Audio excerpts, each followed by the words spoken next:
Hello everybody, it's Terensu. We are playing Castlevania 64, but not just any Castlevania 64. Many of you know a while ago, it's been a long time ago, I did a playthrough of this game as Carrie, one of the longer Let's Plays on my channel.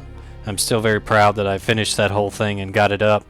But this is just plain old vanilla Castlevania 64, and it's also using a high-res texture pack.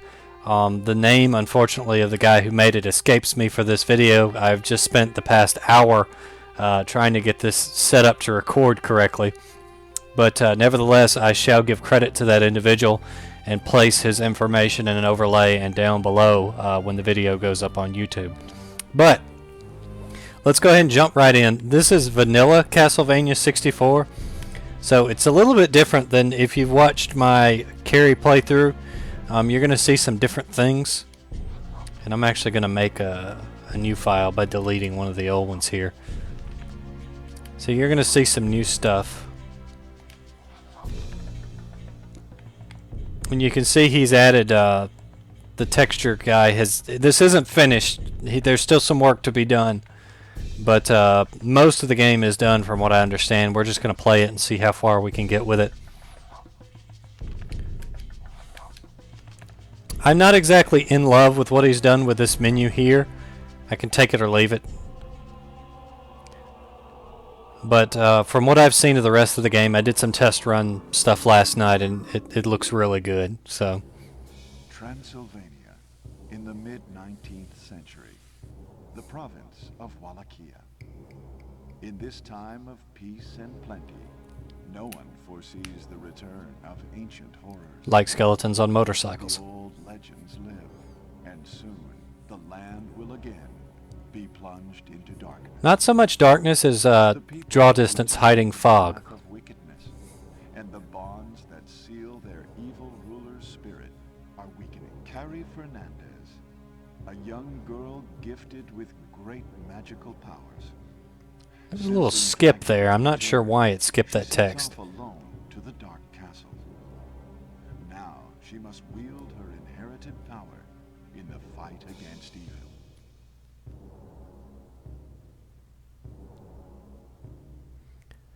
As others have pointed out, that castle model there obviously reflects an earlier version of the game, because the final castle is a lot different. But anyway, let's take a look at Carrie here.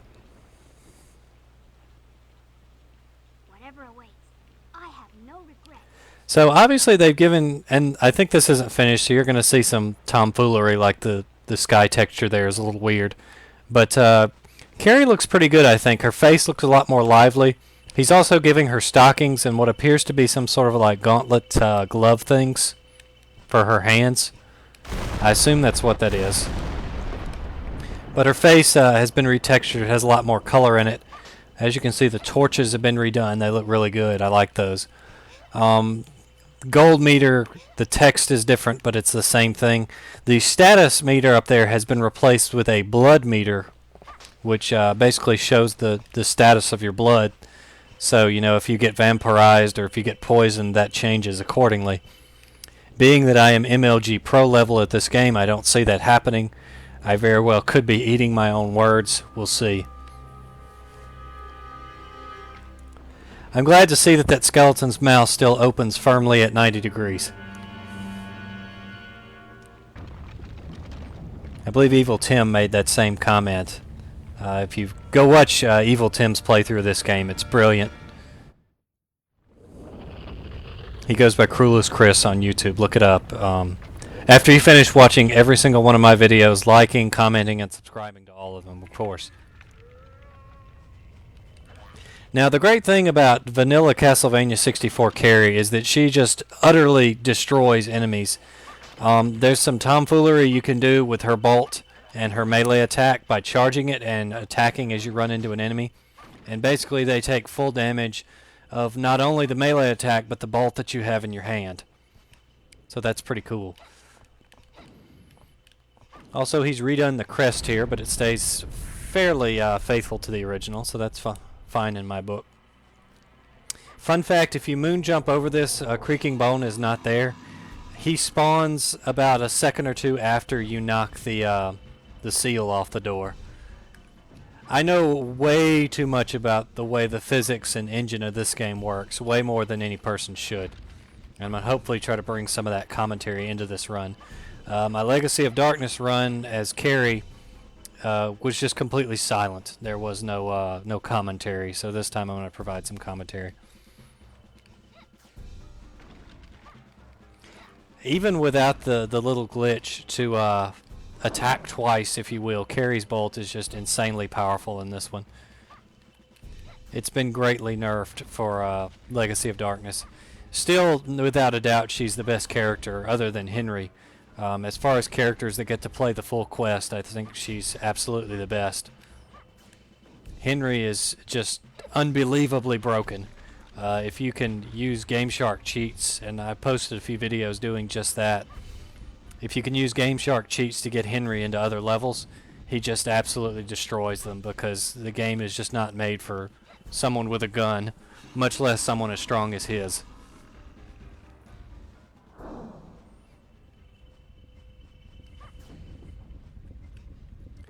And for some reason, I never noticed this till I watched Evil Tim's video, but Creaking Bone will actually stand in the river and stare at you for a few moments after you defeat him. And then he turns around and runs off. As many problems as this game has, and don't get me wrong, this is one of my favorite games of all time, this and Legacy of Darkness, you can tell they had a lot of care that they put into this game when they were making it. There's a lot about it that just screams, you know, they wanted to do the Castlevania series justice. And they tried their best. People are very mixed on it. A lot of people don't like this game. I think it's brilliant. I think it's absolutely the best adaptation of Castlevania in 3D. I mean, if you just take a hard look at this game and its mechanics and how it works, and you take a look at the ones like on Super NES and NES and, you know, Rondo of Blood, which heavily inspired this game, by the way, you'll start to see that you know, they're very similar, very thematically similar. You know, even this game, it's pretty obvious that early in development they were thinking more along the lines of Castlevania 3, because, you know, you would start the game as Reinhard Schneider, who was Schneider Belmont at the time. And as you adventured through Castlevania, you would meet these other characters like Carrie Easterfield, as her name was at the time. And you would meet Cornell. And he would be actually in the place of the Lizard Man in Castle Center. That was supposed to be Cornell, but it ended up just being a Lizard Man because they took Cornell out of this version of the game. And then you would also meet Collar, probably in the Garden Hedge Maze, but he just turned into the Frankenstein Gardener for this version, and his gun mechanics were recycled and given to Henry in Legacy of Darkness. But anyway, I was saying, you know, it was obviously a Castlevania 3 feel. You were going to go on this journey. You were going to meet up with these characters along the way, and they would join you and help you out and that sort of thing. But they scrapped that eventually and just decided that for the vanilla Castlevania 64, they were going to focus on just 2 characters. And that's where you start to see some of the references to Castlevania Rondo of Blood come in. Because if you remember, Rondo of Blood had a Belmont who was a whip wielder, and it also had a magic user who fought with animals and doves in Richter and Maria. Carrie Fernandez is very obviously inspired by Maria. You know, she's a younger character, she's a child, she's not as silly as Maria. Carrie is a lot more melancholy. But obviously she fights with magic, she's very magically inclined. She has some relation to Sypha Belnades from Castlevania 3, and she takes more damage than Reinhard Schneider does. This cross is kind of funny. You have to get it just the right angle to pick this up on top of that. I haven't figured out why. If you're speedrunning this game, you can actually jump across this gorge using some glitches to get across. We're not going to do that. We're just playing normally. But there's a glitch in this game. Basically, when you go down a slope, for some reason the game resets you being on the ground at some point, and you can basically jump again. So like if you jump here, and that was a bad demonstration, but you can basically mess around with that. Like if you fall far enough when you're on a slope, eventually the game will let you jump again even though it shouldn't. So you can use that to get across gorges and things that you shouldn't be able to cross. Now, I am going to try to skip some dangerous platforming here, because the camera is not our friend. I may regret this. Perfect. I said we weren't going to speed run. We're going to do a few speed running things just because climbing back up from that thing is a nightmare in Castlevania 64. It's much easier to do these little climbing segments in Legacy of Darkness. Also, the retextures on this look really great. I really like what they've done with that platform there. It looks good. The tree textures up here are just phenomenal. If you remember the retail version of the game, how those looked, those are just beautiful compared to the other ones. If you'll notice, he's written Borgo Pass, Castle Dracula. That's a reference to Bram Stoker's Dracula. I have no doubt that was intentional. Borgo Pass, I believe, is where the final encounter with Dracula occurs in Bram Stoker's original novel. I am getting some lag in this level. I don't know if it's because of the weight of the added textures or if it's just this level. This level tends to lag a lot in the normal game as well.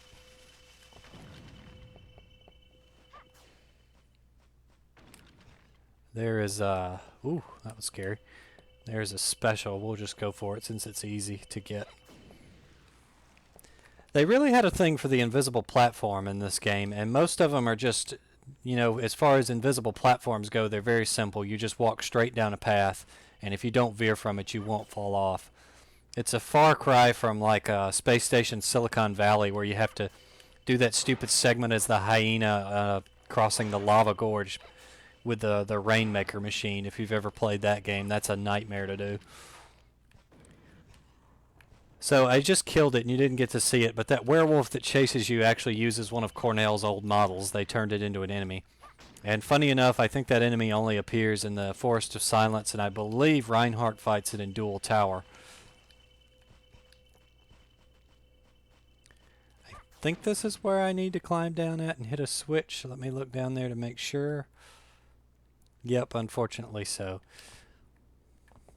So these sections, I remember renting this game for the first time, and I know I spent probably the local video store that rented N64 games, you basically paid like $3 and you got to rent it for one night and you had to bring it back the next day.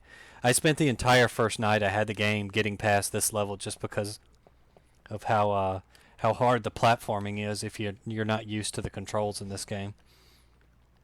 They did do some changing around with the platforming controls.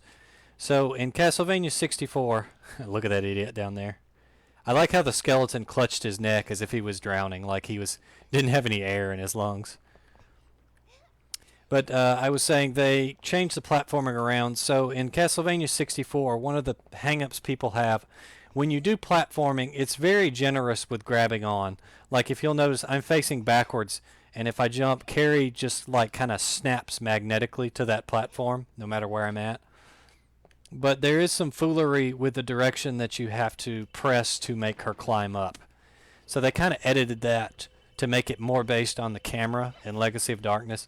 In Castlevania 64, you pretty much just always push up as a rule of thumb. But they decided to go back and change it for Legacy of Darkness so that you push in the direction the camera's facing. They also made the camera a great deal easier to control, so it kind of evens out. Now here, the editor has changed this statue, and it says a maiden sings a dirge there, and that's a nude statue. Hopefully it doesn't get my YouTube channel banned. That looks alright. I mean, it's definitely higher res. I don't know, it looks slightly too anime for my taste. I doubt that was the intention, but it looks a little anime. And of course it's still that silly thing where the sprite rotates to face you. And for some reason there's also a roast chicken in the base of the statue, so there's that. These look really great. Really big fan of how they did these. Actually, I think it's one guy. Really big fan of how he did this. I'm not a big fan of the Forest of Silence level in the vanilla Castlevania 64 because it's pretty much just a bunch of time extending, running around, throwing switches, and then running back and forth. I like the Legacy of Darkness version of the level where you can pretty much just skip the entire thing if you know where the secret passage is at. To this date, I have never played the full version of that level. I think I'm going the right way here. I know, just let me get the save crystal.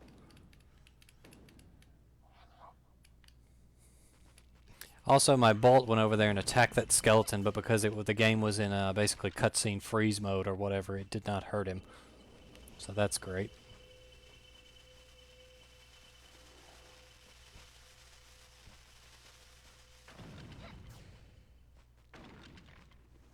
So did that make a platform come up down there? No, that's something else.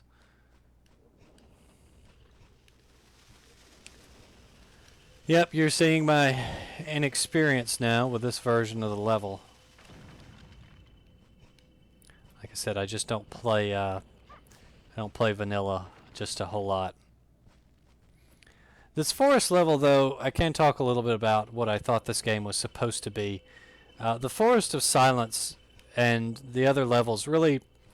I read an article about this game in GamePro many years ago when they were previewing it. And you very much get the idea, and this goes back to my theory about the game originally supposed to be like Castlevania 3. You very much get the feeling that the game was originally supposed to be more of like a journey type thing. Like you're on this long journey to Castle Dracula to defeat Dracula. And the final game still is like that in some respects. If you'll notice, lots of characters call you an adventurer, and they talk about, you know, are you an adventurer to the Dark Castle, or are you on a journey, and these sorts of things. It very much makes me think the final game was intended to be a lot longer. It was meant to be a lot more expansive. You know, there's a lot of unused items, many of which I personally believe hint toward there being a status system included in the game, kind of like Symphony of the Night. If you look at early screenshots, they feature a magic meter, you know. So, you know, it's very possible that there were going to be like magic and stats, and your character would level up and change. Because in the original GamePro preview, they talked about how if you were bitten by a vampire, you would get stronger at night, and your stats would change to reflect that vampirism. But you would also need to find a way to cure yourself before you got too far gone. Vampirism is pretty much just another throwaway side effect in the game. It's actually less dangerous than poison. You know, poison just kind of kills you over time, whereas vampirism, you've got, I think it's 3 in-game days or so to cure it. And if you don't cure it in that time, it eventually will kill you. But considering the amount of purifyings there are in the game, it's really not a problem. You can find them pretty easy and cure that status. You're also completely cured of statuses when you go between levels. So that's another reason not to really fear vampirization in Castlevania 64 or Legacy of Darkness. I think I'm just supposed to follow the signs, you know. I never thought about that before, but that's some decent level design on their part. They basically tell you the direction you need to go, but they leave it up to you to figure out where all the switches and keys and things are at. So now we reach the showdown with Creaking Bone, this time to the death. We're also assaulted by 2 skeletons on motorcycles. If you'll notice, they have headlights that come on if you fight this boss at night. I think that's a really great touch. I like how they did that. Creaking Bone unfortunately takes damage at intervals, so we can't just destroy him with Carrie's Bolt. We can make him take some pretty severe damage, but we can't just absolutely wreck him like we can some of the later bosses. The Tiger Man mini-boss you fight at the first switch, he can be pretty much just demolished because he takes damage freely.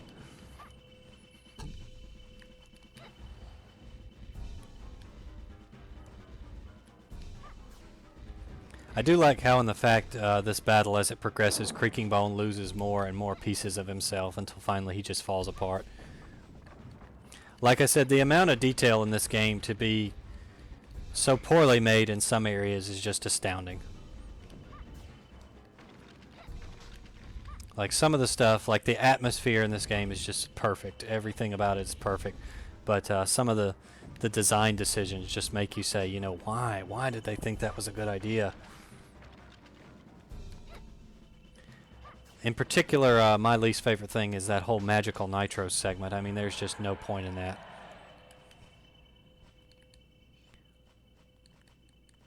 Now, there's a chicken in his mouth in Legacy of Darkness, but not so in this game.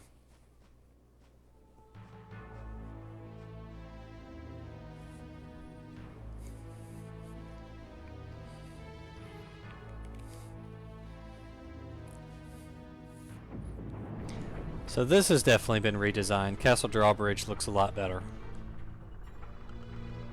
I think those tower textures are the same, though.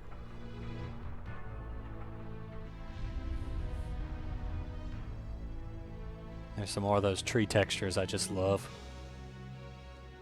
Carrie's shoes still need some work. The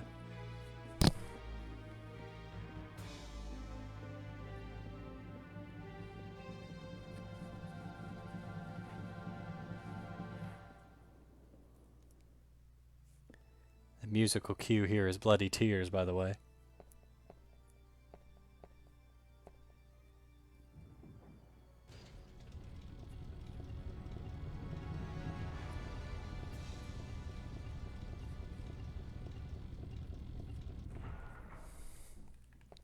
Alright, Castle Wall. I'm going to cut this off here. You will be seeing it as separate videos. So this has been Terensu signing out. Join us next time on Castlevania 64 Retextured.